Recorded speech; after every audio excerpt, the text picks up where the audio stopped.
Assalamu alaikum everyone. Welcome to the online microbiology classes. Today, with the grace of Allah Almighty, we are going to discuss the last topic of not only immunology section, but also the last topic of microbiology course. And it is very interesting topic. And today's title is autoimmunity. So let's start without wasting a single second. So keep in mind, before discussing this autoimmunity, I am going to discuss a brief and comprehensive concept about the autoimmunity. You know that Allah Almighty has given the human being a very well furnished defense mechanism, and this protective mechanism is capable to differentiate between the foreign substances as well as body components. Foreign substances, they are known as foreign invaders. They are extraneous substances. They are regarded as non-self. Better to say they are called antigens. While the self components meet the body components, they are present inside the body. So our immune system is endowed with this capability that whenever there is an introduction, intentional or unintentional, of the foreign substance, now this immune system become alert, and as a result it is activated and then show specific immune response against that non-self or the foreign invader or the antigen. However, this immune system is not allowed to show or to mount immune response against self components against the body components. So it means that there is a very set mechanism that help the immune system to show only reaction against the foreign invaders, to show only reaction against the antigens, while this system is not going to show reaction against the self components. So this mechanism is called normal immune mechanism. But there are certain conditions in which this balance is disturbed, this equilibrium is disturbed, and as a result, this imbalance occurs. As a result, immune system lose its capability to differentiate, to discriminate between self and non-self component.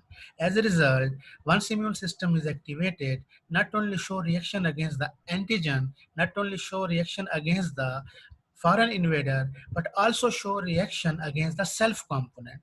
So this type of immunity in which our immune system show reaction against our own body components, this system is called autoimmunity. So this is autoimmunity, and the diseases which are produced due to this autoimmunity, these are called autoimmune diseases. So this is the brief introduction. So let's start with a detailed and comprehensive discussion about that one. So normally, immune system does not react to self-antigen due to the protective mechanism of self-tolerance, because immune system is not allowed to show reaction against the body component, because immune system consider body component as the self component, and there is no reaction against the self component. Reaction is always occurring against the foreign substances which are known as antigen. However, if there is failure, then immune system reacts and produces an inappropriate response to self antigens, and this response is called autoimmunity. So normally this is not the mechanism. Normal mechanism is the immune system will always show specific reaction against the foreign substances. However, sometimes due to some specific factors and the causes and the reason, there is a failure, and the immune system after activation is capable to produce a response against the self body components. This type of reaction and response, this is called autoimmunity. So what is autoimmunity? Autoimmunity is the failure of an organism in recognizing its own constituent parts as non-self, which allows an immune response against its own cells and tissue. So autoimmunity is a condition in which the organism's immune system is after activation is responsible to show reaction against the own body components. This is called autoimmunity, and the respective diseases, they are known as autoimmune diseases. The tissue or the cellular damage could be caused by autoantibody as well as T cells. You know that there are two main arms of the immune system. One is called cell-mediated arm, in which T lymphocytes are involved. Other is called humoral mediated arm, in which B cells are involved. B cells are responsible to produce antibodies, while cell-mediated response is responsible to activate T lymphocytes, which are then further divided into T helper cell and T cytotoxic cell. So once autoimmunity is initiating, then depending upon the situation, depending upon the nature of the response, antibody arm is also activated and cell mediated arm is also activated. Now once the antibody mediated arm is activated, so antibodies are produced. These antibodies are called autoantibodies. And when cell mediated arm is activated, then T cells are formed, and these T cells are called immunocompetent cells. These T cells, then they play their role. So as a result, we can say that during autoimmunity, there is net result of the tissue or cellular damage. There is tissue damage or the cellular destruction. This destruction or tissue damage is either caused by the autoantibody if humoral mediated arm is stimulated, or this tissue damage is due to the T lymphocytes when cell mediated arm is activated. So autoimmunity results from a failure of the mechanism of self-tolerance in T or B cells, which may lead to an imbalance between the lymphocyte activation and control mechanism. So this is basically the autoimmunity. So we now get an idea and understanding that normally immune system is allowed to show reaction only and only against self, non-self or antigenic substances. However, sometimes due to one reason or the other specific genuine factors, our immune system after becoming activation, as a result, they are capable to show the reaction against the self components and lose the identity that these are the cell component, but they show the reaction. This type of response is called autoimmunity. Now, since immune system is composed of two parts, humoral mediated arm as well as the cell mediated arm, so in the autoimmunity also both arms could be activated, and as a result either autoantibody is produced or auto immunocompetent cells are produced, which then show reaction, and as a result there is tissue damage or cellular destruction occur. So this is the introduction of the autoimmunity. Now let's start with the proper definition of these autoimmunity. So you know that autoimmune diseases is a group of disorders in which tissue injury is caused by humoral or cell-mediated immune response. I told you that there are two arms of the immune system. Humoral arm, this is called antibody-mediated arm. So the antibody produced against self-components, this is called autoantibody. And cell-mediated immune response, in which T cells are uh, playing their role. So these T cells are called autoreactive T cells. So autoantibodies are autoreactive T cells. They are produced and they show reaction towards the self components. As a result, group of diseases are produced. This is called immune disease or immune disorders, autoimmune disorders. So this autoimmunity actually, it refers to the breakdown of the immune system ability to discriminate between self and non-self. Normally, if there is no autoimmune diseases, the immune system could understand, could differentiate between self and non-self. They are allowed to show only reaction against the non-self, while they are not allowed to show reaction against self. However, during autoimmunity, this immune system capability is actually lost, and as a result their reaction towards self and non-self identification, it is lost, and as a result equally the reaction is shown our immune response is mounted also against the self components. And this type of immunity is called autoimmunity. So the condition in which structural or functional damage is produced by the action of immunologically competent cells or antibodies against the normal components of the body, it is called autoimmunity. Because when antibodies are used, it means that the humoral part is now activated. These antibodies are called autoantibodies. And if cell-mediated arm is activated, now auto-reactive T cells, and this is called immunologically competent cells, they are produced, and then they will show their reaction specifically against the self components, and this type of disease is called autoimmune disease, and this is called autoimmunity. So this is the definition. Now here, this is the diagrammatic illustration that normally these are the self components, and this is the immune system. Then the immune system, there is no response against the self, because immune system recognizes that these are the self components, these are our own body components, these are the components which are not allowed to show the reaction against. As a result, there is no response. This is the normal way. However, in case of non-self or foreign invaders, if these are introduced inside the body, now this immune system is stimulated, because these are not the self components. As a change in the color also indicate here, so the color is same. It means that this immune system recognizes that it is self component and will not show the reaction. However, once they are antigens, when they are foreign substances, when they are introduced inside the body, and this immune system become alert, and as a result consider them as non-self and regarded them as a foreign invaders, they are taken as antigen. As a result, a strong immune response is mounted. This is actually the mechanism when there is normal system of the immune response. However, in autoimmunity, here also the immune system shows the response against the self components, and as a result, this is called autoimmunity. Now, disorders of the immune system. Now, immune system disorders are categorized and grouped into three different, that either there is immune deficiency. Now, in this case, the immune response is too little, because there is immune deficiency.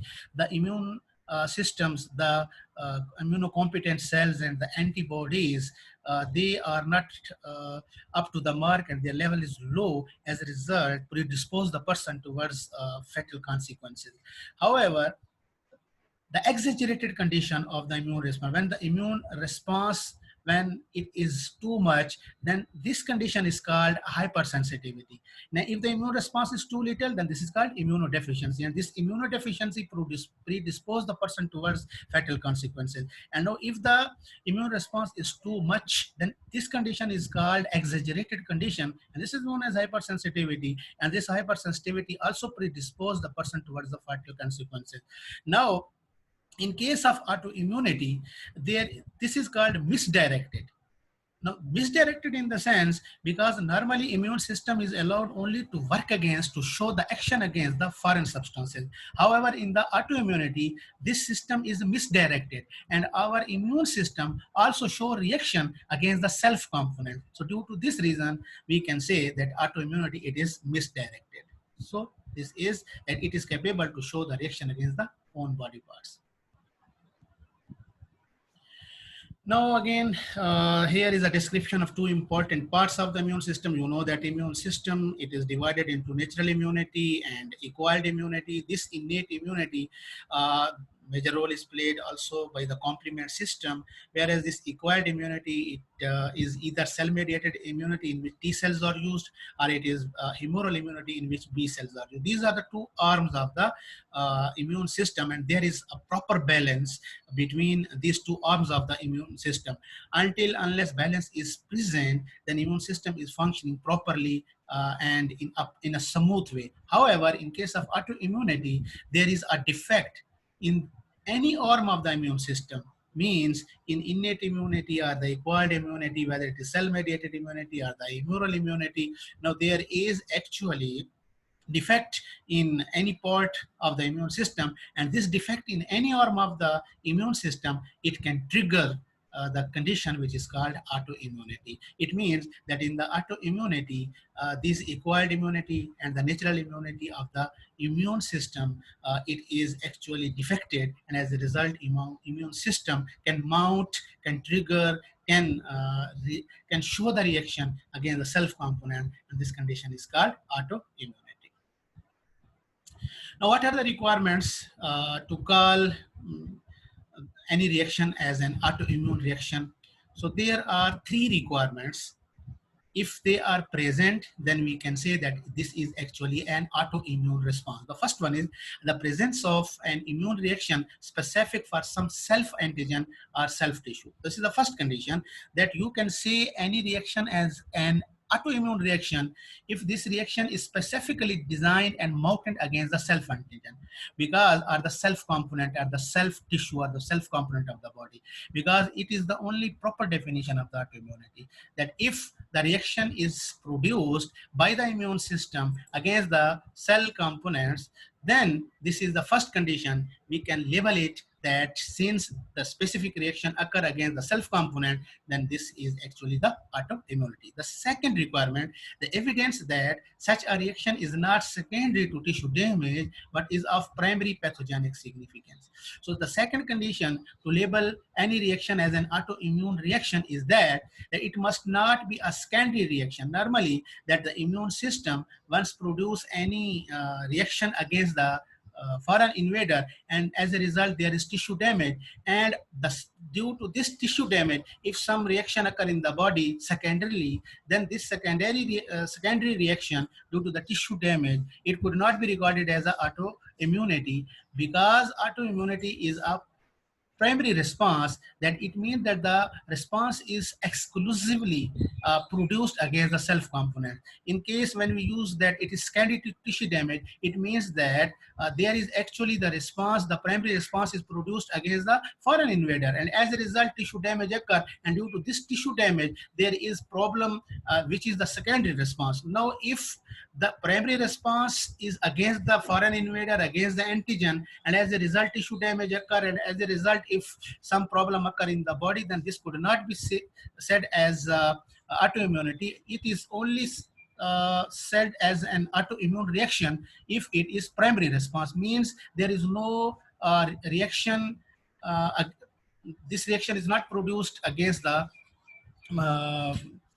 there is no reaction produced against the uh, foreign invaders, but directly, specifically, and exclusively the response and the reaction is mounted against the self-antigen. So this is the second requirement, that we can say that this is an autoimmune reaction. Third one, the absence of another well-defined cause of the disease, that the disease which is produced and we are unable to recognize or to diagnose it, to identify it. We don't have any tools to identify specifically. So as a result, we can say, since there is no well-defined cause, and as a result, we can say it is an autoimmune reaction. So these three requirements are important to label any reaction as autoimmune reaction. These include: number one, the reaction is always specific for the self-antigen, first one, and this reaction is of primary immune response. It is not secondary immune response produced after tissue damage against the foreign invader. And third one,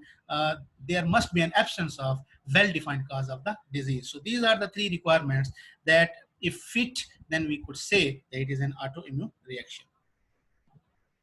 Now, what are the mechanisms of autoimmunity? Now, here we can understand how autoimmunity is generated, because our immune system is specifically designed in such a way that it can only show the reaction against the antigens, against the foreign invader. But once it launches the war against self components, once it loses identity of the self components, when it show reaction against the body self components, as a result this is autoimmunity. So what happened, what are basic mechanisms?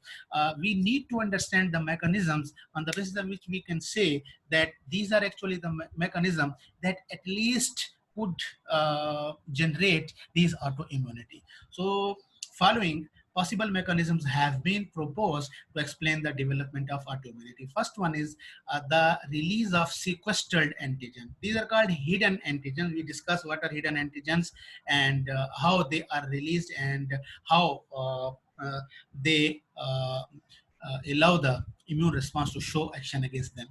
Number two, antigen formed by the molecular changes. Number three, molecular mimicry. And number four, inappropriate MHC2 expression.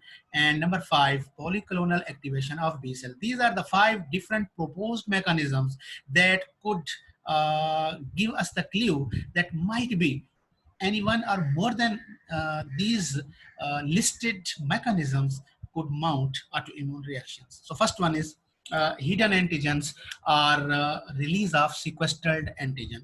You know that there are certain tissues in the body which are not exposed to the immune system. They are called a hidden substances, but due to some reaction, due to some trauma, due to some infection, when they are exposed and when they enter into the circulation and when they appear against the immune system, since before their appearance into the circulation, immune system was not aware about these hidden tissues and about these hidden antigen. So when they appear into the circulation and the first time immune system observes them, immune system then recognize them as non-self, although they are the self components, but since they are hidden substances, they are never exposed towards the immune system. And after trauma or infection, if they appear into the circulation and first time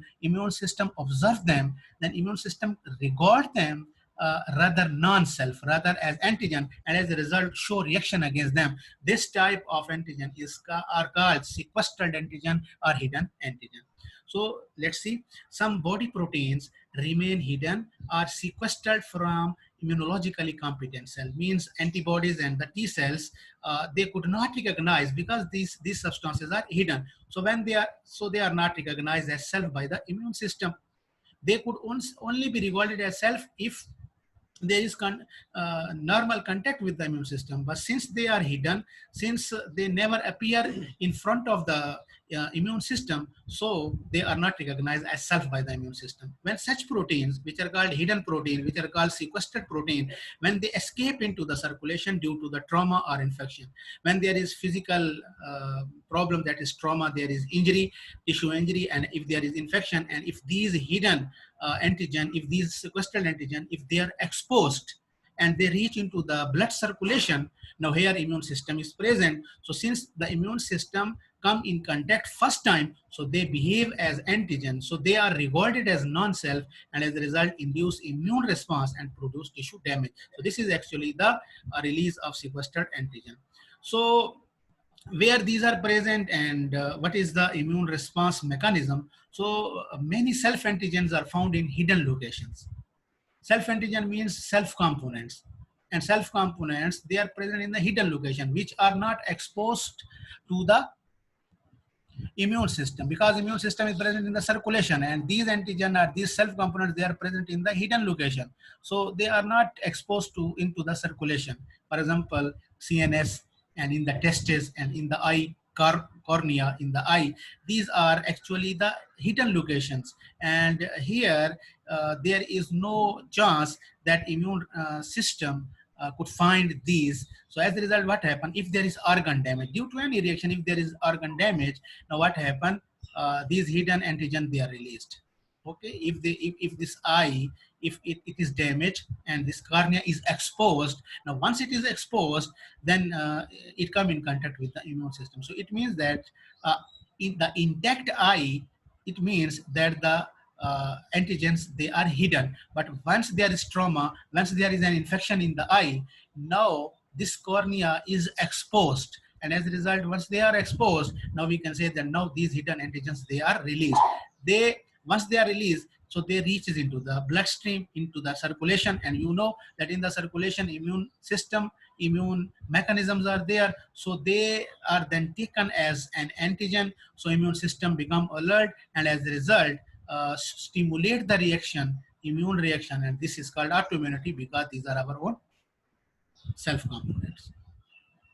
Now, the examples of the hidden antigens, which when exposed into the circulation after trauma, so these are the examples. First one is myelin basic protein, MBP. It is an example of the antigen normally sequestered from the immune response, in this case by the blood-brain barrier. This is present in the blood-brain barrier and into the CNS as a myelin sheath. So until it is intact, it is not exposed, it is not allowed to enter into the circulation. So this remain hidden. But due to trauma, due to an infection, when this is exposed and it reaches into the circulation, now despite it is the basic part, it is the self component, but our immune system consider it as an antigen and show reaction against that one. The second example is sperm. Sperm arise late in the development and are sequestered from the circulation. You know that sperms, they are produced into the testes, and testes are located outside the body into the sac which is known as scrotum. As a result, they are also hidden. They are not exposed to the immune system. However, after a vasectomy, when there is removal of the vasodiaphragm, so these sperm antigens, they are released into the circulation. If there is vasectomy, now this intact structure is lost, and as a result, these sperm antigens, now they are exposed and they release into the circulation. And again, when they reach into the circulation, they come in contact with the autoimmune mechanism, and as a result, these autoimmune mechanism regard these sperm antigen as foreign invader and show reaction. This is called autoimmune reaction because an autoantibody is generated against that one. Third example I have given you, the eye cornea lens protein. Usually isolated or sequestered from the immune system during development. In the cornea, lens is provided by the Allah Almighty, and this lens protein, actually it is hidden or it is sequestered antigen. Now, due to the trauma to the eye, when there is injury to the eye, the lens protein may escape into the circulation. So it loses its uh, hidden potential, and as a result, it is exposed. Once it reaches into the circulation, against immune mechanisms are there, they regard this lens protein as a foreign invader, as an antigen, and as a result show reaction by formation of auto antibody, and as a result there is damage to the eye, and this is called sympathetic ophthalmia. Now here with this diagram, I am going to explain this one. So these are the two eyes. So let's suppose trauma to one eye result in the release of sequestered intraocular protein antigen. So this is one eye, this is two eye, and if there is trauma to any one eye, this is trauma. When there is trauma, it means that there is tissue to the, there is injury to the eye. So this, due to this injury, what happened? There is release of this sequestered antigen, intraocular protein. Within the eye, proteins are present, which are hidden proteins, which are hidden self components. But once there is trauma, these are released. When they are released, the released intraocular antigens are carried to the lymph nodes and activate T cells. So once they are released, they reach into the circulation, and when they reach into the circulation, immune mechanisms are there. So these immune mechanisms, they are alert. Now, which mechanism is to be stimulated? Two arms are there: humoral mediated arm, which is responsible to produce antibody, while cell mediated arm is responsible to produce T lymphocytes. So depending upon the nature of the antigen, any one part is activated. In this case, it is the it is responsible to stimulate the T lymphocytes. As a result, when it reaches into the circulation, T cells, they are activated. When these T cells are activated, they show the effects. So the affected T cells return via bloodstream and attack antigen in the both eyes. So when they reach into the circulation, T cells are activated, and the recirculation, what happened? These activated T cells reaches into the both eyes, and as a result, they produce damage to the eye. As a result, this is called autoimmunity due to the lens protein. So this is actually the mechanism that how the self component or the sequestered or hidden antigen, when due to the trauma, when due to the injury, when they are exposed to the immune mechanism into the circulation, and how they are activated, and then upon the return to the same tissue, how this response is mounted against these specific systems. So this is sequestered or hidden antigen. Now the second mechanism, antigen formed by the molecular changes. Now you know that the body tissues or the cells, they have a well-defined structure, but there are certain factors which can alter the antigenic nature. And there are these factors could be physical factors, chemical factors, or biological factor. For example, if there is trauma, this is physical factor. Now we take mostly the drugs. Drug is regarded as a chemical factor. And if there is viral infection, and this is biological influence, so it means due to trauma, physical; due to the drug exposure, this is chemical; or due to any infection, this is biological. So these physical, chemical, or biological mechanisms, sometimes they are responsible to produce alteration into the antigenic structure of the body tissue or the cells. And as a result, their antigenic structure once changed, now body is compatible, a body can recognize the normal cell, but due to physical, chemical, or biological changes in the antigenic structure, now there is change in the antigenic structure of the body tissue or the cell. And now this change in the antigenic structure, it is taken as antigen by the immune system, and as a result, immune system will mount the response against this neoantigen. This neoantigen means new antigen, because due to physical, chemical, or biological modifications, there is alteration in the antigenic structure of the self component. Now the body immune system is only can recognize the normal body tissue or the normal cells. They are aware about the normal antigenic structure of the body tissues or cell.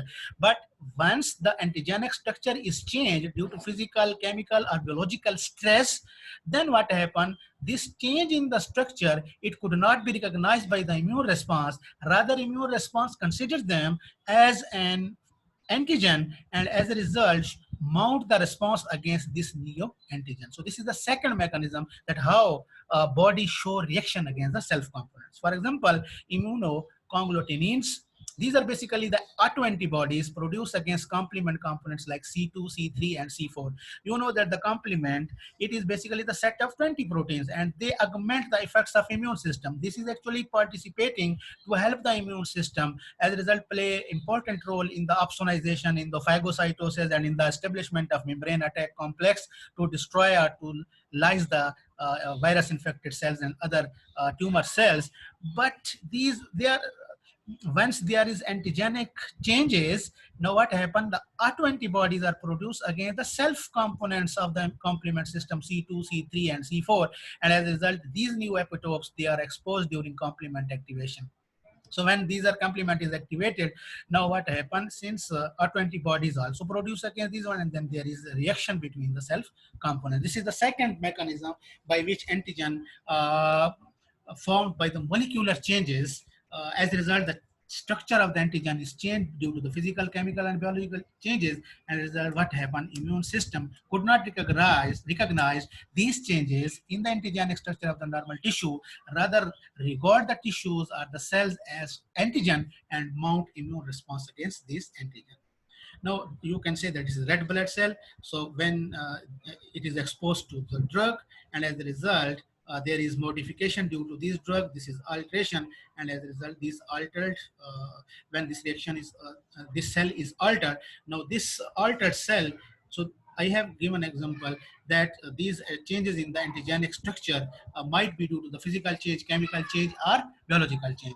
In case of trauma, this is example of physical change. Exposure to the drug is the example of chemical change, while infection is the example of biological change. Here, drug is present, so it is chemical change. So when these drugs are taken, then when it come in contact with the red blood cells surface antigen has a specific antigen to which the body immune system is aware about and could not show the reaction against the self components. But when they are exposed to the certain drug, and as a result, there is structural change in the antigenic portion of the cell, and as a result, this is called altered structure. Now, once this is the immune system is knowing about this structure. But once this structure is formed due to the chemical modification, immune system could not recognize it as a self component. As a result, show a reaction against that one, and this is autoimmunity.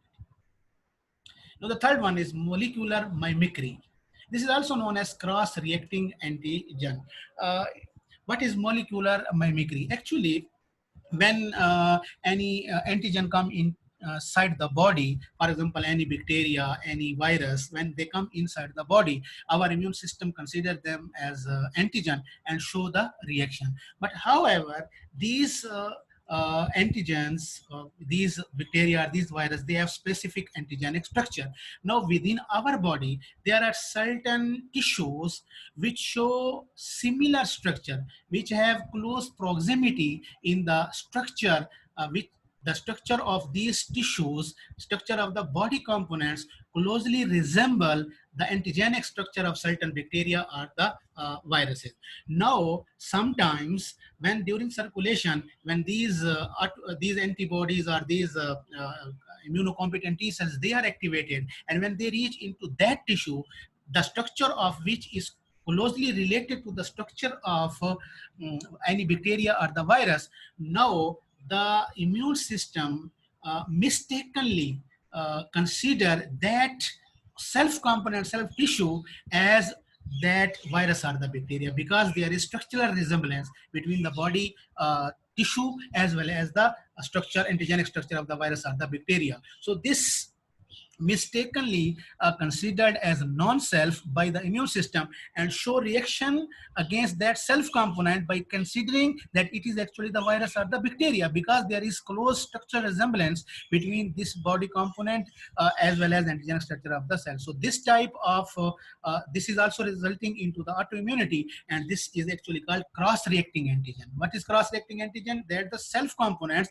their structural resemblance is exactly similar to the structural resemblance of the virus or bacterial antigenic surface, and result our immune system mistakenly react against the self components by considering them that these are actually the virus or the bacteria. So this is called cross-reacting antigen, and this mechanism is called molecular mimicry, because these the resemblance, due to resemblance of the structure of the body component, because this is structure is actually this body component mimic in structure as compared to the antigenic structure of the virus and bacteria. No, so this is the third proposed mechanism, that sometime our immune system lost the ability to recognize self due to this molecular mimicry, because our immune system they are normally allowed to show reaction against the foreign antigen. But within our body, there are certain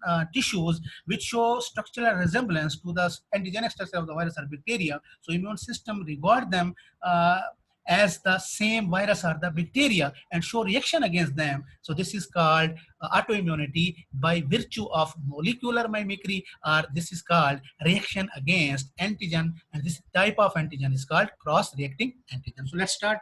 This is the introduction. According to this hypothesis, self-antigens are mimicked by some non-self antigen, especially those of the viral and bacterial origin. It means that the certain tissues in the body, the structure of the tissues closely resemble to the antigenic structure of certain virus and the bacteria.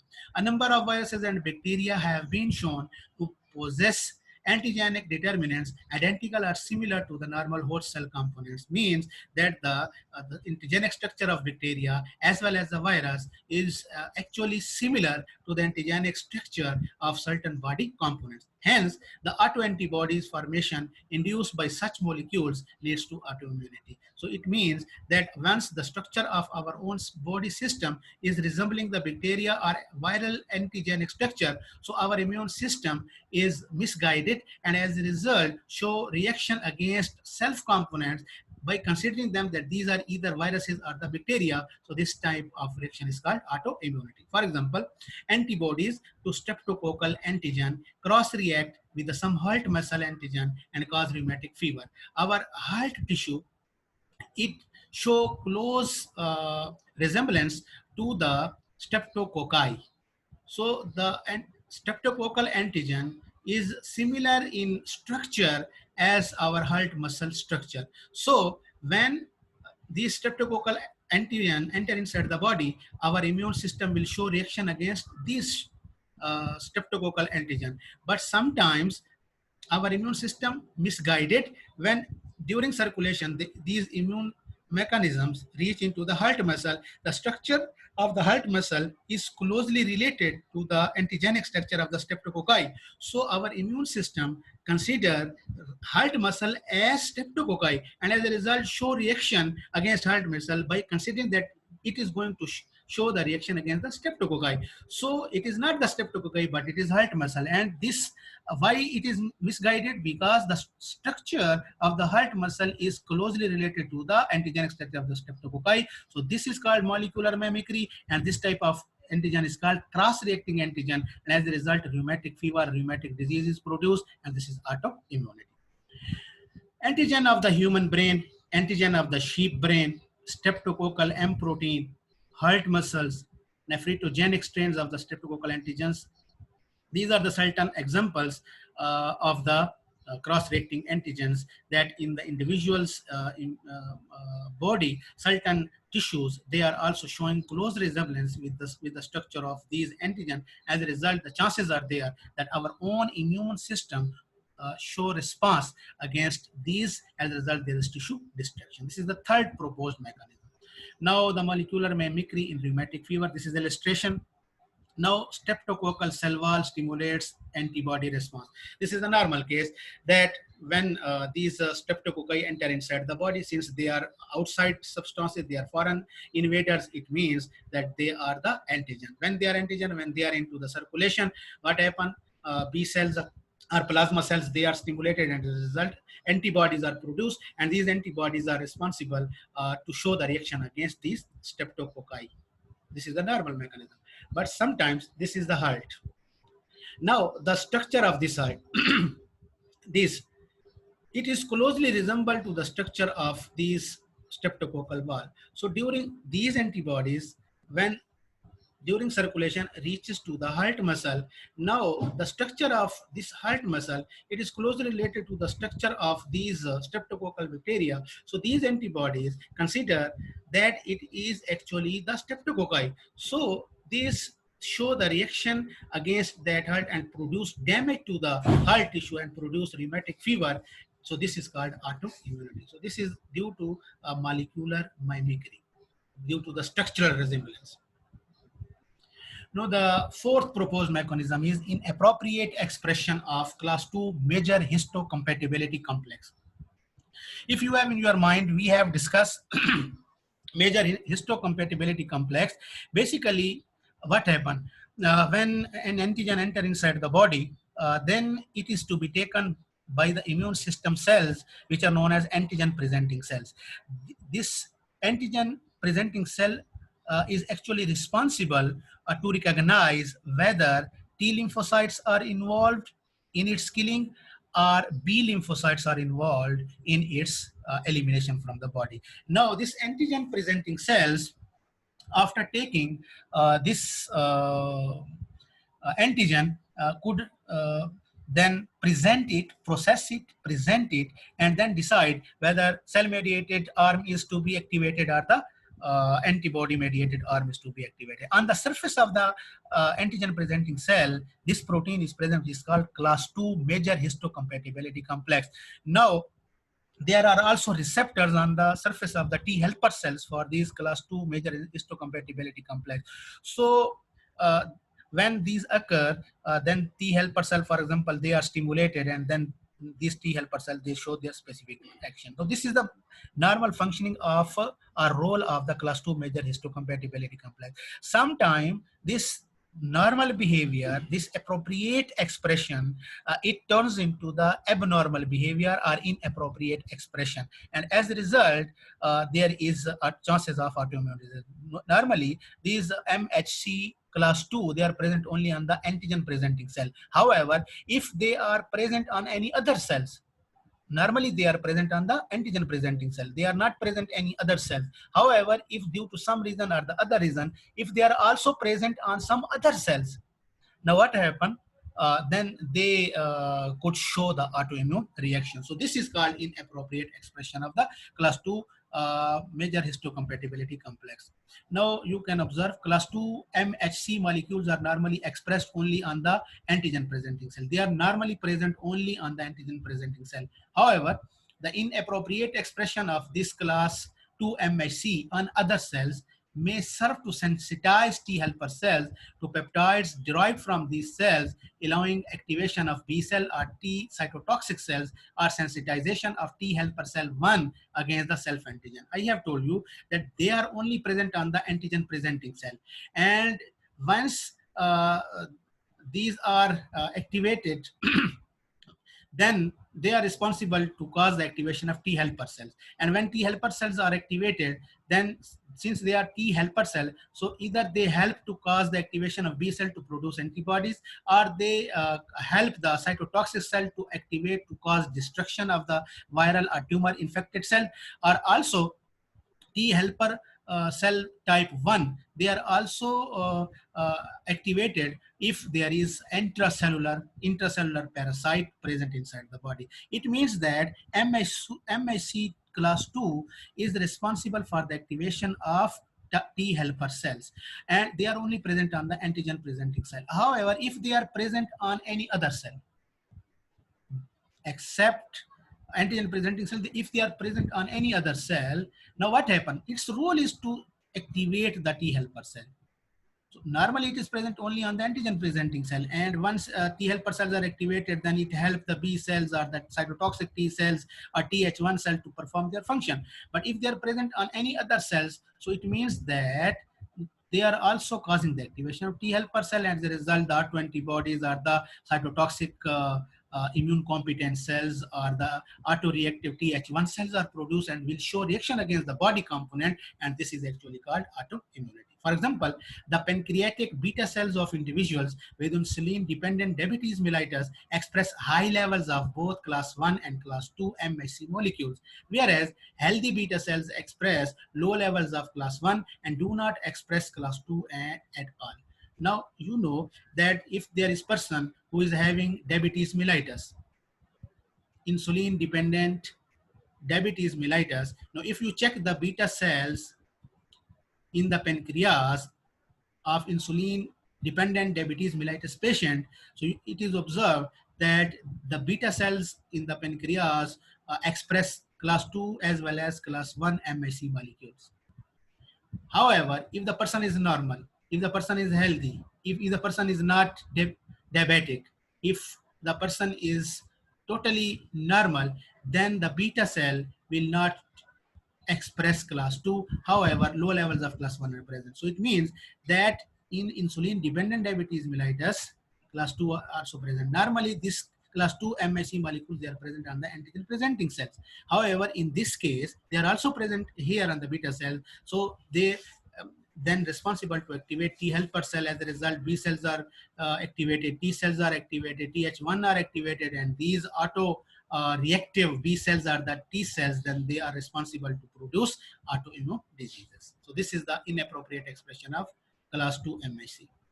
Fifth and last proposed mechanism is polyclonal activation of the B cells. Normally, any antigen when come in contact in the body, then this is actually responsible to stimulate the immune system, and it is called polyclonal activation. Polyclonal activation means that different types of antibodies are produced against the ingress of the antigen. This is the polyclonal activation. Now, a number of the viruses and bacteria can induce non-specific polyclonal B cell activation. B cells are responsible to produce antibodies. So different viruses and different bacteria, they are responsible to activate the B cell. As a result, different types of antibodies are produced. Gram-negative bacteria, cytomegalovirus, Epstein-Barr virus are all known to be such polyclonal activators. Means they are polyclonal activators. They cause activation of the B cells to produce different types of antibodies, inducing the proliferation of numerous clones of B cells that express IgM in the absence of T helper cell. Normally, T helper cells help the B cell to stimulate the B cell to convert it into the plasma cell, and as a result, antibodies are produced. However, sometimes these bacteria and these viruses, they are also responsible to present, to produce IgM type of antibody even in the absence of the T helper cell. So if B cells reactive to the self antigens are activated by this mechanism, autoantibodies can appear. So same thing is there, that if these B cells are stimulated against the self component, so as a result, different types of antibodies are produced against the self component, and these antibodies are called autoantibodies. For instance, during infectious mononucleosis, which is caused by Epstein-Barr virus, a variety of autoantibodies are produced, including autoantibodies reactive to T and B cells, rheumatoid factors, and anti-nuclear antibodies. So this is the polyclonal activation of these. So the proposed mechanism means there is no exact mechanism responsible for autoimmunity till date. The research show that these are the 5 proposed mechanisms, that either there are certain antigens which are hidden, which are sequestered, but when due to the injury they are exposed into the circulation, and as a result immune response is mounted against these hidden or sequestered antigen. As a result, autoimmune immune reaction is produced. This is first mechanism. Second, there is a change in the antigenic structure due to the physical, chemical, or biological stress, and as a result, the normal structure to which the immune system is aware is converted into the new structure or the new antigen. As a result, autoimmune reaction is generated. This is the second mechanism which is responsible for that. Third mechanism, which is also very popular, that is the cross-reacting antigen or molecular mimicry, that there are certain viral antigen structure or bacterial antigen structure which have close structural resemblance to the body tissues, for example, heart muscle, and as a result, our immune system misguided and taken the self component as that virus or the bacteria and show reaction against that, and as a result, autoimmune reaction is generated. And then inappropriate expression of MHC2 class because they are normally present on the antigen presenting cells, and if they are also present on some other cells, then as a result, once they are stimulated, then T helper cells are stimulated and autoantibodies or autoreactive T cells are produced, and cells autoimmunity is generated. While polyclonal activation of the B cells, certain bacteria and certain viruses, they produce non-specific clones of the autoantibodies, and as a result, show reaction against the self components, leading towards the autoimmunity. You can observe here that it is a proposed mechanism for inducing autoimmune responses. Normal thymic selection appears to generate some self-reactive T helper cells. Abnormalities in this process may generate even more self-reactive cells. Activation of these self-reactive T cells in various ways, as well as polyclonal activation of B cell, is thought to induce an autoimmune response, and in this case resulting in tissue damage. In all likelihood, several mechanisms are involved in such immune system. You know that 2 basic arms are there. One arm is called T cell arm, cell mediated arm, and other is the antibody mediated arm. Now what happened, for example, this is the mechanism that this is the sequestered or hidden antigen. When due to the trauma or due to the tissue injury, if these are released and enter into the cell. So this is the release of sequestered antigen. Now then it is T helper cells. Then 2 ways are there. So first one is that inappropriate MHC expression on the non APC and APC with cross-reacting molecular mimicry. Now whatever these T cells are there, these T cells, once there is release of this active sequestered antigen, or if there is inappropriate expression of class 2 MHC on cells other than antigen presenting cell, or if the case is cross-reacting whatsoever, now what happened, these T cells, they are activated. Now, once they are activated, since they are T helper cells, so it means that either it will help the immune system and B cell part, or it will help the immune system T cell arm. Now, first happen, what happened? Now, once if it is activated, now what happened? It helped to activate the B cell. If let's suppose because it is T helper cell, so it can either help to stimulate B cell or it can help to stimulate the T cell. Now, first example we take that once due to the hidden antigen, once due to the inappropriate expression of the MHC class 2, or once due to the cross-reacting antigen. Let's suppose this T helper cells, it is activated. Now, once it is activated, what happens? It helps the B cell to activate. Now, as a result, B cell is activated. When B cell is activated, as a result, what is the function of B cell? After activation, this B cell is converted into the plasma cell. As a result, polyclonal activation, any different types of the antibodies, they are produced from the plasma cell. Now, once these B cells are activated, as a result, it generates the plasma cell. These plasma cells produce antibodies, since these are the antibodies against the self component, because the mechanism are there. This antigen was sequestered antigen, or there was inappropriate expression of class 2 MHC, or there was a cross-reacting antigen. So it means that these antibodies are produced against the self component. This is autoantibody, and as a result, it show the tissue damage. This is the first way, that due to these mechanisms, T helper cells are activated, and then it helps the B cell to activate. After activation, B cells are converted into the plasma cell. These plasma cells, they are polyclonal in nature, means different types of antibodies are produced. These antibodies are called self or autoantibodies, and as a result, they produce damage to the tissue. Now come to the second portion.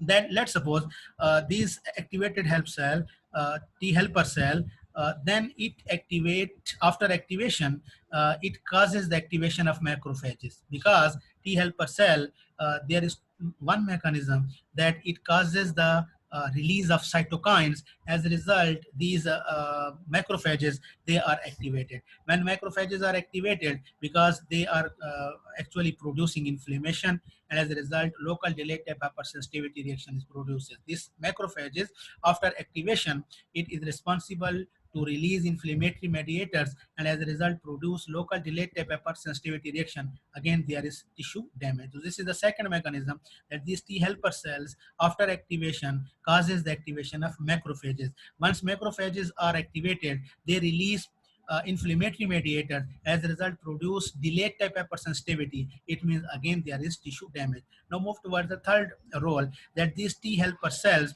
they release cytokine, which is known as interferon gamma. This is the target tissue or epithelium. On the epithelial surface, they release the cytokines, and these cytokines, they are actually inflammatory substances, so they produce inflammation, and as a result, there is tissue damage. Secondly, then there is class 2 major histocompatibility complex receptor on the cell surface. So once they are activated, they bind to this receptor, and as a result, after binding to this one, it causes the release of interleukin 2, and this interleukin 2, it then causes the activation of cytotoxic T cells, and when these cytotoxic T lymphocytes, once they are activated, again they cause killing of the viral cell, virus infected cell, or the tumor infected cell. Again there is tissue damage. So we can say that this is the mechanism, that whether due to the release of sequester antigen, due to the inappropriate expression of the MHC class 2, or due to the cross-reacting antigen, what happened, there is actually T helper cell activation. Now once it is activated, since it is helper cell, so it can perform its helping function. Either it can help to activate B cell. If the B cells are activated, then it causes the activation of plasma cell, and these plasma cells then produce different types of antibodies due to polyclonal activation. These are called autoantibodies. Tissue damage is there, first mechanism. Second, these T helper cells, once they are activated, they causes the activation of macrophages. They causes the recruitment of the macrophages. They causes the attraction of the macrophage. As a result, once these macrophages are activated, they release inflammatory mediators and produce local delayed type of hypersensitivity. Again, there is tissue damage.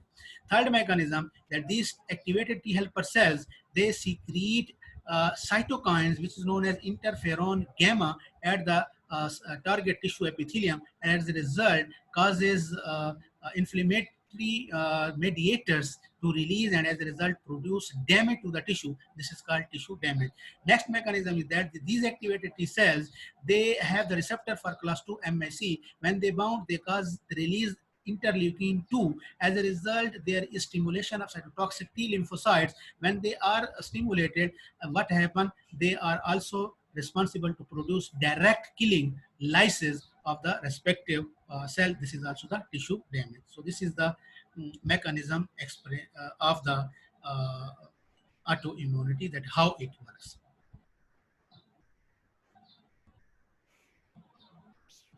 Now, autoimmune diseases. Up till now, we discussed the definition and the proposed mechanism. So you are now better in the position to decide that any disease that might occur due to any damage and due to any defect in any part of the immune system, whether it is the humoral part or the cell-mediated part, this is called autoimmunity, and this disease is called autoimmune disease. So any disease that results from such an aberrant immune response is termed as autoimmune disease. Now, these chances of autoimmune disease is that 5 to 7% of population could be exposed to develop these autoimmune diseases. And broadly, we can classify into two groups: organ-specific disease, in which only single organ is involved, and generalized systemic disease, in which more than one organs they are involved. So these are two different types of autoimmune diseases.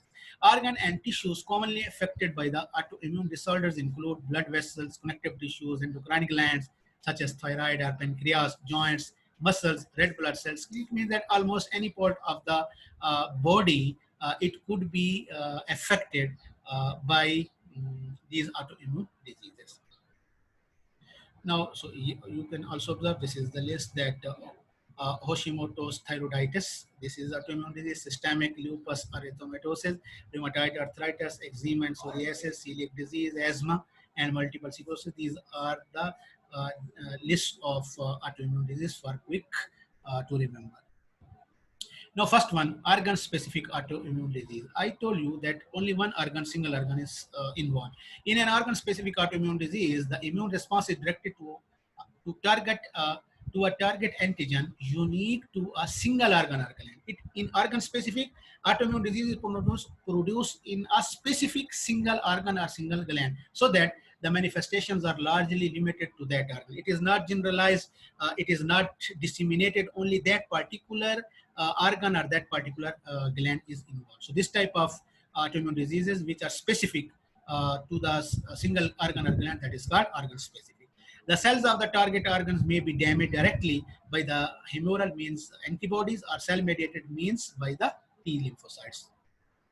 Alternatively, the antibodies, once generated here, may overstimulate, sometimes enhances the organ actions, or block the normal function. Okay, so normal function, two extreme, either block or enhance, stimulate or block the that is antibodies. Either they interfere with the normal function, and this interference could be overstimulation or could be understimulation. So block normal function or overstimulate the normal function. Some autoimmune diseases are mediated by direct cellular damage. So this is the organ-specific autoimmune disease. In that case, either antibodies or immunocompetent autoreactive T lymphocytes, they are produced against single organ or single gland. And once, if these antibodies are produced, they can interfere with the normal function, either stimulate the normal function or block the normal function. So the examples of the organ-specific autoimmune disease, these include, first one is autoimmune anemias. And in the autoimmune anemia list, we have pernicious anemia, we have autoimmune hemolytic anemia, and drug-induced hemolytic anemia. Now in this, what is autoimmune pernicious anemia, autoimmune hemolytic anemia, and drug-induced? So let's see.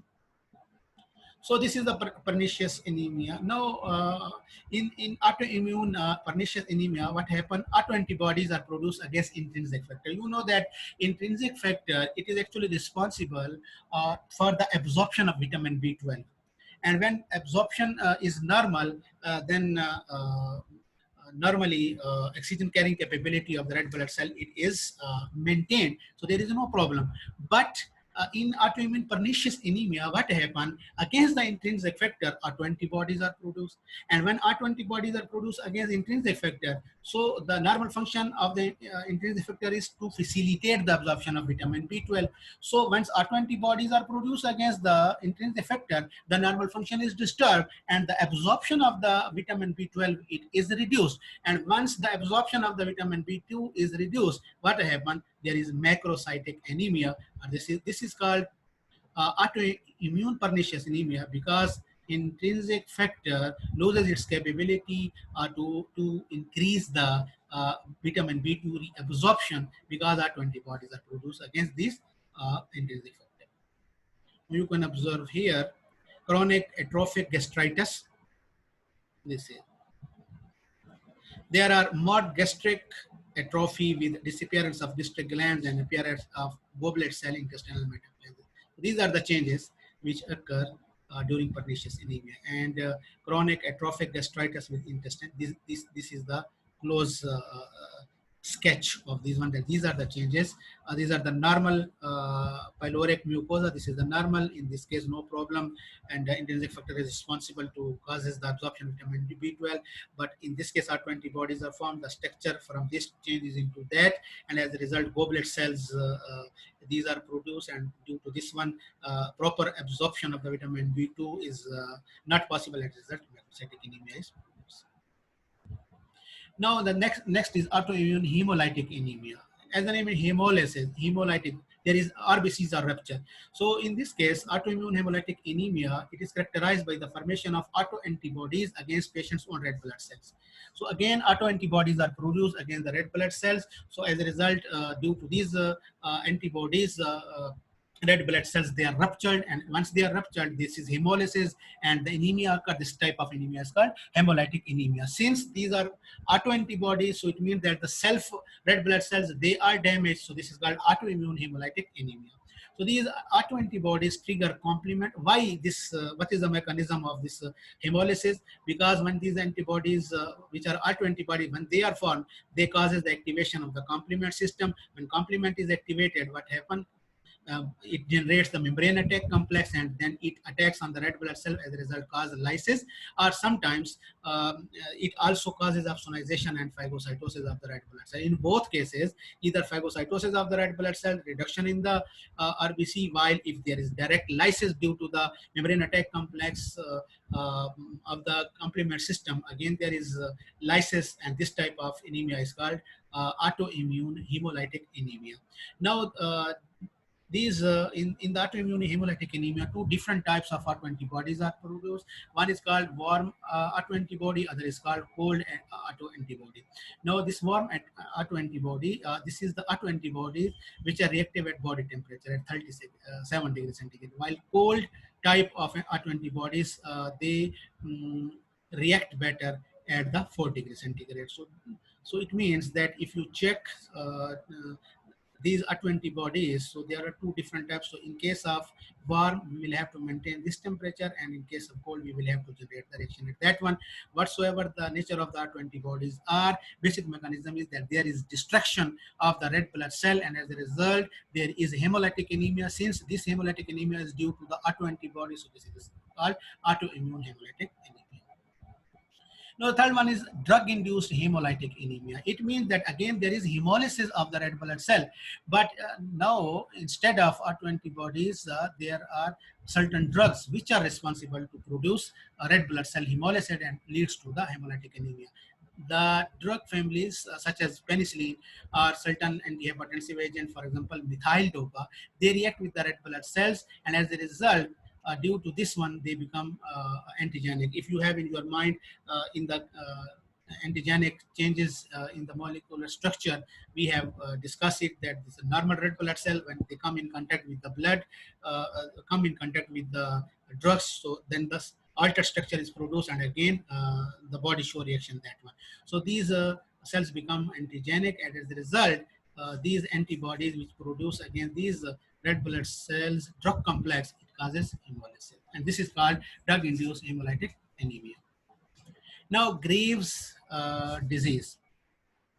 Now, you know that in Graves we have also discussed it, in the Graves' disease, basically thyroid hormone is produced by the thyroid stimulating hormone. When in the body thyroid hormones are needed, thyroid stimulating hormone is released, and it then binds at the specific receptor present on the thyroid gland. And when they bind on the thyroid gland, it causes the activation of the thyroid gland to secrete the thyroid hormone, which are T3 and T4. And when the demand is over, then it is feedback mechanism, signal again come that the need is over, and again it is stopped. This is the mechanism of thyroid hormone. But in autoimmune cases, the autoantibodies against the receptor present on the thyroid glands, autoantibodies are produced. And these autoantibodies, they compete with the thyroid stimulating hormone for the receptor. As a result, these antibodies, instead of thyroid stimulating hormone, these autoantibodies bind with the receptor on the thyroid gland and then causes the release of thyroid hormone T3 and T4 continuously. In case of thyroid stimulating hormone binding, this release of the thyroid hormone is controlled. It is demand dependent. When the need is over, the release of the thyroid hormone is stopped. But once autoantibody is produced, it binds, it occupies the receptor instead of thyroid stimulating hormone. Since it is autoantibody, so it is not controlled. So there is no feedback. As a result, continuously more and more and more thyroid hormones they are produced, and then as a result, there is damage, and this is called Graves' disease. So the production of thyroid hormone is carefully regulated by thyroid stimulating hormone, which is produced by the pituitary gland. Pituitary gland produces thyroid stimulating hormone, and this thyroid stimulating hormone, it has special receptor on the thyroid cell. So they bind on the thyroid cells and causes activation of adenylate cyclase, and then stimulate the synthesis of two thyroid hormone, thyroxine and T4 and T3. They are released when there is demand in the body, and it is only possible when there is need. TSH is released, and then it binds at a specific receptor, and as a result, it causes the release of that one. And when the need is over, when the demand is over, then the further release of the T3 and T4, it is stopped. However, a patient with the Graves' disease, this is autoimmune disorder, it produces autoantibodies that bind the receptor for TSH. Instead of TSH, now antibodies will bind. And as a result, mimic the normal action of TSH. What is the normal action of TSH? To cause the release of T4 and T3. So instead of TSH, when antibodies are formed, it performs the same function. It causes the release of T4 and T3 by activating the same mechanism, adenylate cyclase, and resulting in the production of thyroid hormone. But unlike TSH, however, the autoantibodies are not regulated. TSH is regulated. When the demand is over, signal come that no more T4 and T3. So TSH leave the receptor, and as a result, no further production of T4 and T3. But in case of autoantibodies, no regulatory step is there. It means once it is bound and once causes the release of the T4 and T3, this is continuous release, and consequently they overstimulate the thyroid. Excessive amount of T4 and T3 it is generated, and as a result this leads to the Graves' disease, autoimmune disease. Now, what are the different antibodies that are produced in the Graves' disease? So thyroid stimulating hormone receptor, it acts as autoantigen, and against that different types of antibodies. One is called thyroid stimulating immunoglobulin, TSI. It binds to the TSH receptor and stimulate increased release. So this is one type of antibody that is called TSI, thyroid stimulating immunoglobulin. It is autoantibody against the receptor over which TSH is bound. So instead of thyroid stimulating hormone, this autoantibody will bound. As a result, there is continuous excessive overstimulated release of T4 and T3. Second, thyroid growth stimulating immunoglobulin. It stimulates proliferation of follicular epithelium. This is another autoantibody. It causes the growth of the thyroid gland. As a result, it becomes active and produce more and more T3 and T4. TSH binding inhibitory immunoglobulins. Now it is inhibitory to binding of, it competes. Here it competes, this autoantibody compete for the receptor. TSH is not bound and it will bound. But here, inhibitory, it inhibits the TSH to its own receptor. As a result, TSH will not bound to its that one. Depending upon its action, as inhibitory or stimulatory to follicular epithelium, it may result in alternate episodes of hypo and hyperthyroidism. So this is the different types of autoantibodies that are produced. Now this is the pituitary gland. Pituitary gland is the area where TSH is produced. Now when within the body, when T4 or T3, they are needed, then the pituitary gland causes the release of thyroid stimulating hormone. Now this thyroid stimulating hormone, it will travel and it will come to the thyroid cell. On the surface of the cell, there is one receptor. This is called thyroid stimulating hormone receptor. TSH bind here, as a result stimulate the thyroid cell to secrete hormones. As a result, there is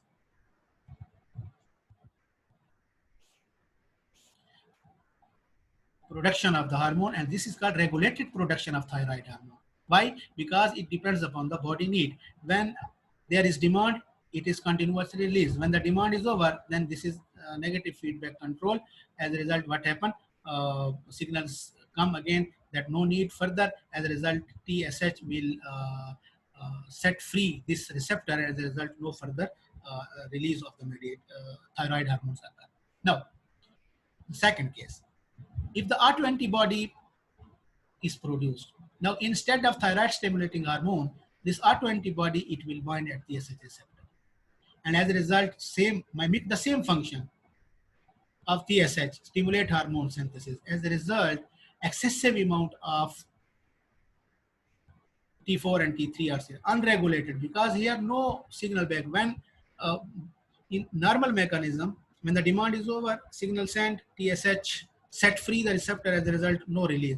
But here, no such mechanism are there, so it is continually releasing more and more T4 and T3, and is unregulated overproduction of thyroid.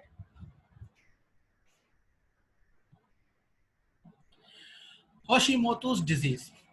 Now, Hashimoto's disease is an autoimmune disorder that can cause hypothyroidism or underreactive thyroid. Hypothyroidism, less amount of thyroid hormone secretion. This is called Hashimoto disease. More amount of thyroid hormone secreted. This is called Graves' disease. Now with this disease, the immune system attacks the thyroid, and the thyroid become damaged and cannot make enough thyroid. So thyroid is damaged, and as a result, unable to secrete T4, T3, and as a result, the level of T4, T3 is less. It is called hypothyroidism, and if this is hypothyroidism, this is called Hashimoto disease. But if it is hyperthyroidism, then it is called Graves'. Now, Hashimoto disease, it is an autoimmune disease that is the most common cause of hypothyroidism, and it affects women 10 to 15 times more than women. So normal thyroid in this case, and Hashimoto thyroid, you can see that there is damage to the thyroid gland. Now the symptoms when this happen, fatigue and sluggishness, unexplained weight loss, weight gain, and increased sensitivity to cold. These are the similarly constipation, pale dry skin, muscle aches, goiter, memory lapses, joint pain, enlargement of the tongue, excessive workload. So these are the signs and symptoms of so enlarged and inflamed underreactive thyroid. Thyroid become damaged and it become enlarged. There is goiter. It is an autoimmune disease in which the thyroid gland is gradually destroyed. So this is Hashimoto. Sjogren syndrome. Sjogren syndrome. Basically, it is a clinico-pathologic entity and is characterized by dry eyes and dry mouth. Dry eyes is called keratoconjunctivitis sissa.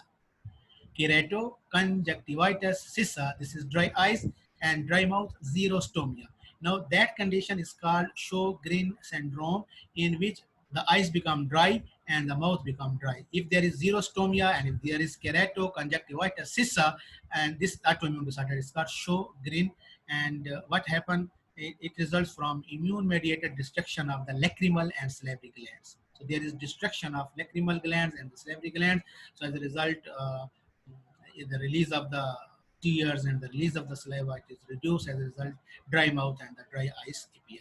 Occurs as an isolated disorder, means occurs separately as a primary form, also known as SISA syndrome, or some often in association with another autoimmune disease. So it might be secondary reaction and also primary. Specifically occur to destroy the lacrimal and salivary glands to produce Sjogren. Sometimes autoimmune disease present in some other organ, and it also affect the lacrimal and salivary glands to produce Sjogren syndrome. So at that time it is called secondary autoimmune reaction.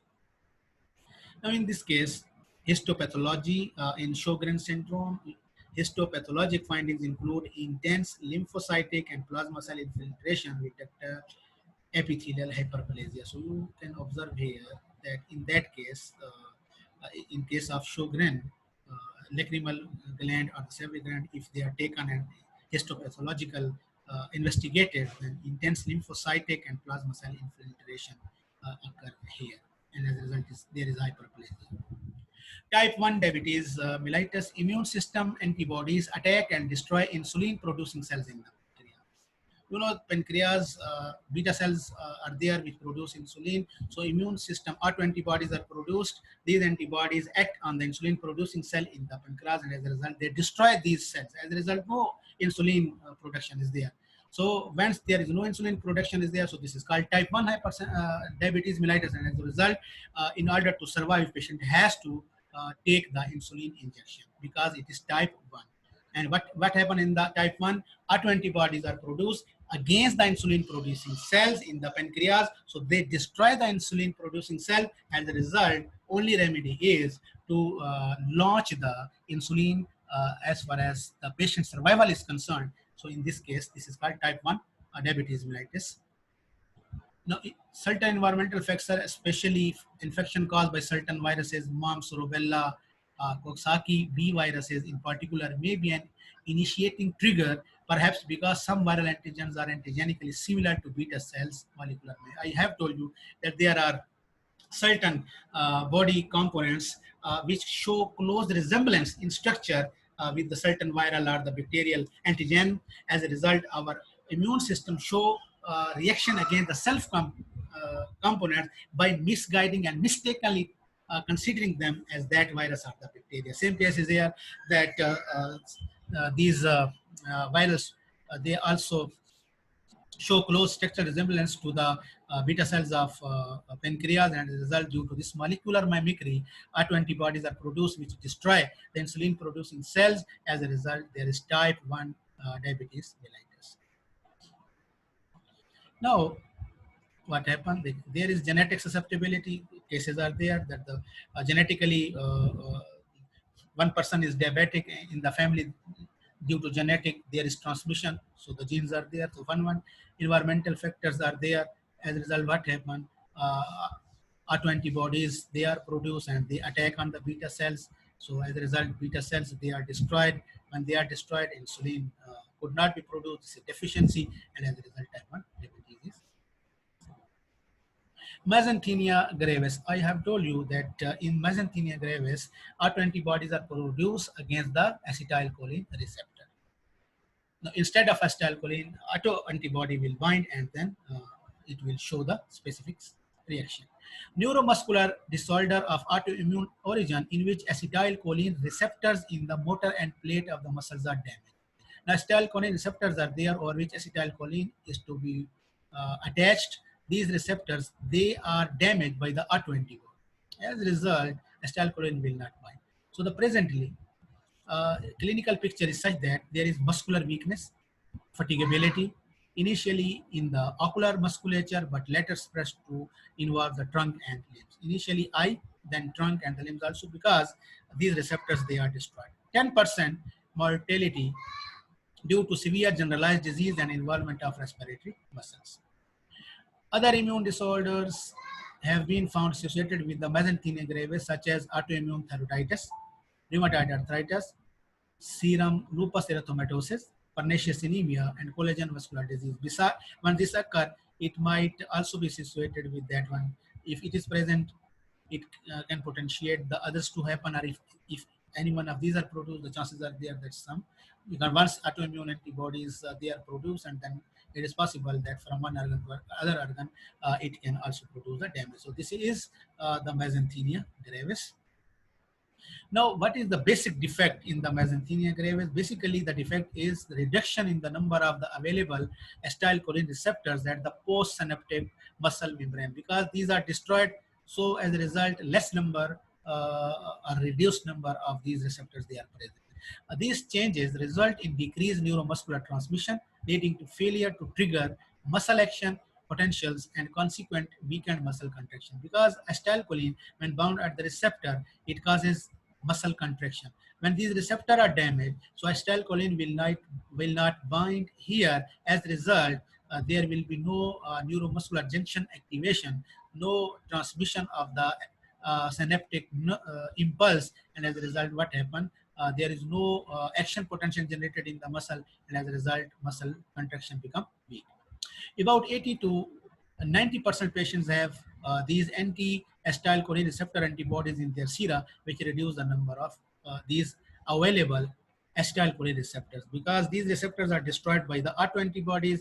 So if the patients having mesenteria gravis, when serum is checked, then autoantibodies are present in approximately up to 90% of the patients. And they perform their function. They destroy or damage acetylcholine receptor either by blocking the active sites of the receptor. When these active sites are blocked, so acetylcholine will not find the active site to bind here. As a result, will not bind, and as a result, there is no action potential generated. Or damaging the postsynaptic muscle membrane in collaboration with the complement. As our second option, the complement is also activated, and as a result, there is damage of the postsynaptic muscle membrane. As a result, there is lysis of the membrane, and these receptors are also lost. Majority of the patient may have either thymic hyperplasia, or the thymus possibly sensitizes B cell to produce antibody. Now, in this case, either there is thymic hyperplasia, cancerous thymic cell production, or B cells, they are activated to produce autoantibodies against the receptors. Now, systemic autoimmune diseases. Up till now, we have discussed the organ specific, in which only single organ is involved. Now, the systemic autoimmune diseases. Now, in this case, in systemic autoimmune diseases, the response is directed towards a broad range of target antigen and involve number of organs and the tissues. Instead of one organ, more than one organs they are involved. These diseases reflect a general defect in immune regulation that results in hyperactive T cells and B cells. So depending upon whether cell-mediated immunity is involved or the humoral mediated involved, so T cells or B cells, they are actually produced. Tissue damage is widespread because different organs are involved, both from cell-mediated immune response, T antigens, autoreactive autoreactive T cells are involved, and from direct cellular damage caused by the autoantibodies are produced. Now, these diseases are more common in female than the male. Systemic autoimmune diseases, they are more common in females than male. First one is rheumatoid arthritis. As the name indicates, the attacks on the joints. It is a joint problem. This rheumatoid arthritis is a common autoimmune disorder, most often affecting women from 40 to 60 years old. In this age, women mostly affected. The major symptom is chronic inflammation of the joints in the rheumatoid arthritis, although hematologic, cardiovascular, and respiratory systems are also frequently affected. Mostly joints are involved, however, blood, CVS, and respiratory systems are also affected. Many individuals with rheumatoid arthritis produce a group of autoantibodies called R effectors, rheumatoid factors, that are reactive with determinants in the Fc region of the IgG. So different substances within their body, the antibodies are there. These antibodies are called RA factors. The classic RA factor is an IgM type antibody. And these autoantibodies bind to the normal circulating IgG, forming IgM IgG complex that are deposited in the joints. What happens? Autoantibodies, IgM is produced. When it appears in the circulation, normal IgG is also present most abundantly in the circulation. So this then form complex which is called IgM IgG complex, and it is deposited in the joints. And you know that this complex, when deposited in the joints, this actually activate the complement cascade leading to the type 3 hypersensitivity. Now, this is actually pathogenesis of rheumatoid arthritis. Any antigen, it when enter inside the body, genetic susceptibility class 2.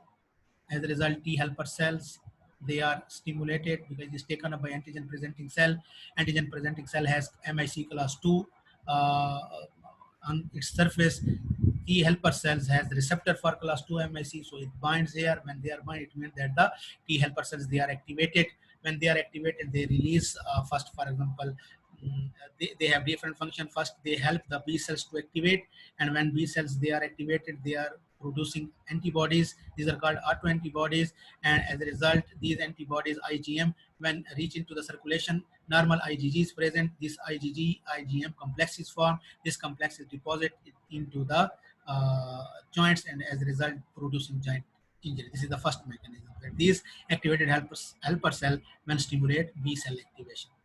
Secondly, they release inflammatory radiators which are called cytokines, for example, tumor necrosis factor. And these cytokines, which are tumor necrosis factor, first one, most important, is also interleukin 1. When it is released, fibroblast, chondrocytes, and synovial cells, and release of collagenase, and as a result,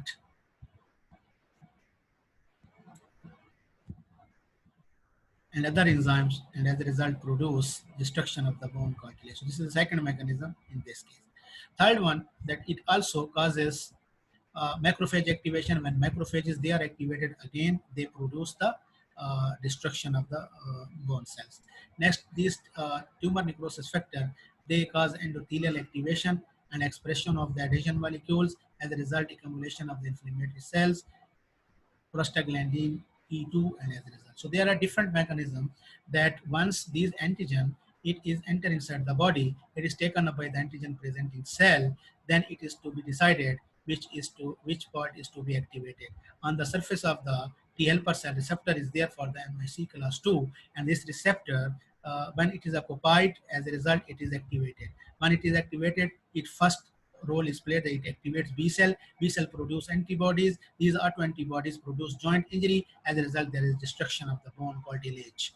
Second mechanism, these secrete cytokines. These cytokines are basically tumor necrosis factor. Different cytokines are there. One is called interleukin 1. It is produced, and as a result, fibroblast, chondrocytes, and synovial cells, they are released, and they release the collagenase enzyme, elastase enzyme, as a destruction of the blood cell. Third one, they are also causing the activation of the macrophages, and as a result, these macrophages, after activation, also responsible for the destruction of the bone cells. Now, beside this, they are also responsible for endothelial activation. As a result, there is accumulation of inflammatory cells leading to the destruction of the blood, bone cells, and cartilage. So this is the pathogenesis of rheumatoid arthritis. Now, this is rheumatoid arthritis. In this case, RA rheumatoid arthritis involves first the small joints of the hands and feet, and then symmetrically affect the joints of the wrist, elbows, and the knees. So this will be the structure like that. Now, in this case, condition of the rheumatoid arthritis, this is the bone, this is the joint capsule, this is normal synovium, this is the normal cartilage. But in this case, when there is rheumatoid arthritis, inflammatory immune cells, they are produced, and as a result, the cartilage, it is destroyed, it is eroded, and as a result, the damage will occur, and you will observe this next picture. Next, systemic autoimmune disease is systemic lupus erythematosus. It attacks many tissues, and one of the best example of the systemic autoimmune disease is the systemic lupus erythematosus, and typically appear in women between 20 to 40 years of age, as compared to the rheumatoid arthritis, which appears between 40 to 60. It appears between 20 to 40 years. The ratio of female to male patient is 10:1. It is also more prevalent into the female. And affected individual may produce autoantibodies to different tissue antigens such as DNA, histones, RBC, platelets, leukocytes, and chloride. And interaction of these autoantibodies with their specific antigen produce various symptoms. since more organs are involved, so different antibodies are produced against different uh, antigens within the body. As a result, they show the reaction in these spaces, and as a result, see systemic lupus erythematosus. Now, autoantibody specific, for example, in case of, because you have to different organs, for example, RBC. So we take the example of this one, RBC. So an autoantibody specific for RBC and platelets, for example, can lead to activate the complement system. As a result, complement activated to generate membrane attack complex. As a result, it causes lysis and resulting into the hemolytic anemia and thrombocytopenia. Platelets level low, blood also hemolysis, so thrombocytopenia and hemolytic anemia respectively. This is the first way. When immune complement system is generated membrane attack complex and it causes lysis, so then there will be thrombocytopenia and hemolytic anemia. When immune complexes of autoantibodies with various nuclear antigens are deposited along the walls of the small blood vessel, a type 3 hypersensitivity reaction also develops. So this is another, that if they form the immune complexes when they are deposited in the joints in different organs, then this is also called type 3 hypersensitivity reaction. These complexes activate the complement system, and as a result, again, the same thing, membrane attack complex is formed, and as a result, there will be destruction, and this lysis is called vasculitis, inflammation of the blood vessel, and glomerulonephritis, inflammation of the kidney. These occlusions can lead to widespread tissue damage because these inflamed, and these are responsible for the tissue damage. Laboratory diagnosis of serum lupus erythematosus focuses on the characteristics anti-nuclear antibodies, which are directed against double-stranded or single-stranded DNA, nucleoprotein, histones, and nuclear RNA. It means that when laboratory testing is done in order to investigate SLE, then autoantibodies, which are called anti-nuclear antibodies, they are detected. As a result, we can say that it is serum lupus erythematosus. Now, the female will appear like this one, more on the face, properly on the cheeks, on the nose, on the chin. So this is the clear-cut picture of lupus erythematosus. Now, if there is damage into the glomerular, so then nephritis occurs. It's called lupus nephritis, and the structure will be like that.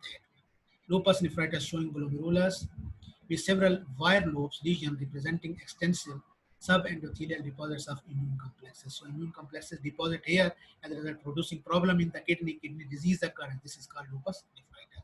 And this is deposition of IgG antibody in a granular pattern detected by the immunofluorescence. Now, systemic lupus erythematosus, it is the systemic disease. It means that more than one organs are involved.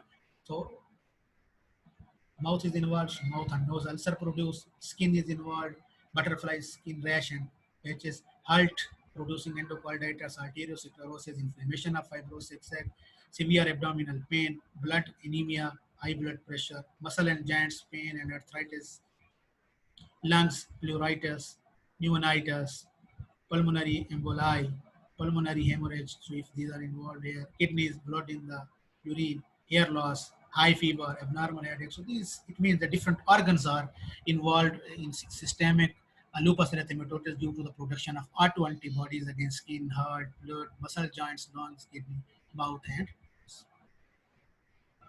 now, criteria for the diagnosis of autoimmune diseases, we have different protocols. For first one is laboratory evidence. How in the laboratory, how can we find it? Presence and documentation of relevant antibodies in the serum. We take the serum, we check the presence of antibodies. If these autoantibodies are present, then just confirm that this is autoimmune disease. Number two, demonstration of T cell reactivity to self-antigen. We take the T cells and check the reaction or response against self-antigen. If the T cell show response against the self-antigen, definitely it is autoimmunity. Lymphocytic infiltrate in the pathologic lesion. Now, once these there is problem of autoimmune diseases, then the lymphocytes recruitment occur into that particular lesion. So, if within the pathologic lesion, macrophages as well as the neutrophils and the lymphocytes, they rush inside, then this is also the clear-cut evidence of autoimmune diseases. Production of cytokines by the T helper cell, for example, interferon, interferon 4, interferon and interleukin 4. These are the cytokines which are also produced. evidence to support production of pathological lesions in the tissue by transplacental transmission, and transfer of an autoimmune disease to an experimental animal by administration of autoantibodies. Also, that if someone is having autoimmune disease, we take the serum. Within the serum, autoantibodies are present. We then inject these autoantibodies into the animal, and the animal show the same disease. Then we can say that this is also the autoimmune. So this is the laboratory evidence. Now, clinical evidence. Number one, association of other autoimmune disease. Mean that since more than one organs are also involved, so we can check that if the person is having any type of autoimmune disease, then he is more susceptible and she is more susceptible to develop the autoimmune diseases of other organs. Number two, improved therapeutic response to the immunosuppressive agent. Normally, since immunity is compromised, so immunosuppressive agents, they are when they are used, then therapeutic response is also produced. And family history of autoimmune disease. So the chances are more in individuals having the family history of autoimmune disease. So this is the criteria for the diagnosis, laboratory evidence as well as clinical evidence. Now move towards the treatment of the autoimmune diseases. Ideally, treatment for the autoimmune diseases should be aimed at reducing only the autoimmune response while leaving the rest of the immune system intact. The main aim is to limit the autoimmune response. But to date, this ideal has not been reached. And however, we can check the treatment protocol that using immunosuppressive drugs, for example, corticosteroids, azathioprine, and cyclophosphamide have been used to suppress the proliferation of lymphocytes and immune response. They are not preferred.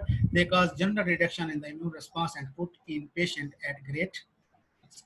So immune suppressive drugs are used. The examples include corticosteroids, azathioprine, and cyclophosphamide.